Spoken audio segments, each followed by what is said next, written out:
ഈ ഒരു പൂ വീട്ടിലുള്ളവരൊക്കെ പെട്ടെന്ന് ഇത് പറിച്ചെടുത്താൽ നമുക്ക് ഒന്നിച്ചൊരു ഫേഷ്യൽ ചെയ്യാം. ശംഖുപുഷ്പത്തിലേക്ക് കുറച്ച് പഞ്ചസാരയും കുറച്ച് വെള്ളവും ചേർത്ത് പേസ്റ്റ് പോലെ ആക്കി എടുക്കാം. ഇനി നമുക്കിതിലേക്ക് കുറച്ച് പൗഡർ ആഡ് ചെയ്ത് കൊടുക്കാം. ഞാനിവിടെ എടുക്കുന്നത് പോൺസിൻ്റെ പൗഡറാണ്. ആവശ്യത്തിന് ചേർത്ത് നമുക്കിതൊന്ന് മിക്സ് ചെയ്തെടുക്കാം. ആവശ്യമാണെങ്കിൽ കുറച്ച് വെള്ളവും കൂടെ ചേർത്തിട്ട് നമുക്കിത് നല്ലപോലെ മിക്സ് ചെയ്യാം. ഇനി നമുക്കിത് നമ്മുടെ മുഖത്തും കഴുത്തിലും ഒക്കെ നല്ലപോലെ തേച്ച് പിടിപ്പിക്കാം. മഴക്കാലമായതുകൊണ്ടാവണം ഇപ്പോൾ ശംഖുപുഷ്പത്തിൻ്റെ സീസണാണെന്ന് തോന്നുന്നു. നമ്മുടെ മുറ്റത്തും പറമ്പിലും ഒക്കെ ശംഖുപുഷ്പമുണ്ട്.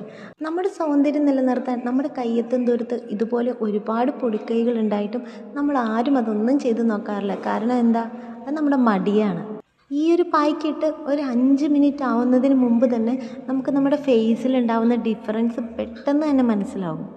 ഒരു 10-15 മിനിറ്റ് നേരത്തേക്ക് നമുക്ക് അടുപ്പിച്ചൊന്ന് മസാജ് ചെയ്ത് കൊടുക്കാം. പഞ്ചസാരയുടെ ആ ലായനി ഉള്ളത് കൊണ്ട് തന്നെ നമ്മുടെ കൈ ചെറുതായിട്ടൊന്ന് ഡ്രൈ ആയി ഒന്ന് ഒട്ടിപ്പിടിക്കുന്ന പരുവാകുമ്പോഴേക്കും നമുക്കൊന്ന് വാഷ് ചെയ്ത് കൊടുക്കാം. നമ്മുടെ മുഖത്തൊരു പായ്ക്കിട്ട് കഴിഞ്ഞാൽ അതൊന്ന് വാഷ് ചെയ്ത ശേഷം കണ്ണാടിയുടെ മുൻപിലേക്ക് ഓടിച്ചെല്ലുന്നവരാണ് നമ്മളിൽ പലരും. ഓടിച്ചെല്ലുമ്പോൾ നമ്മുടെ മുഖത്തുണ്ടാകുന്ന മാറ്റം കണ്ട് സന്തോഷം അടക്കാൻ പറ്റാതെ വരുന്ന ചില സമയങ്ങളുണ്ടാവാറുണ്ട്. പ്രത്യേകിച്ച് നമ്മൾ സ്വന്തമായി കണ്ടുപിടിക്കുന്ന ഒരു ഫേസ് പാക്ക് ആണെങ്കിൽ പറയുകയും വേണ്ട. അപ്പോൾ എന്താണേലും എല്ലാവരും മസ്റ്റ് ട്രൈ ചെയ്യുക. വീട്ടിൽ ശംഖുപുഷ്പം ഉണ്ടെന്നുള്ള എല്ലാവരും കുറച്ച് പഞ്ചസാരയും വെള്ളവും ചേർത്ത് മിക്സ് ചെയ്ത് ഏതെങ്കിലുമൊക്കെ ഒരു നല്ല മുഖത്തിടുന്ന പൗഡറും കൂടെ ആഡ് ചെയ്ത് ഒന്ന് ഫേസിൽ അപ്ലൈ ചെയ്ത് നോക്കൂ കേട്ടോ. റിസൾട്ട് എന്താണെന്ന് നിങ്ങളൊന്ന് ചെയ്ത് നോക്കിയിട്ട് പറയണേ.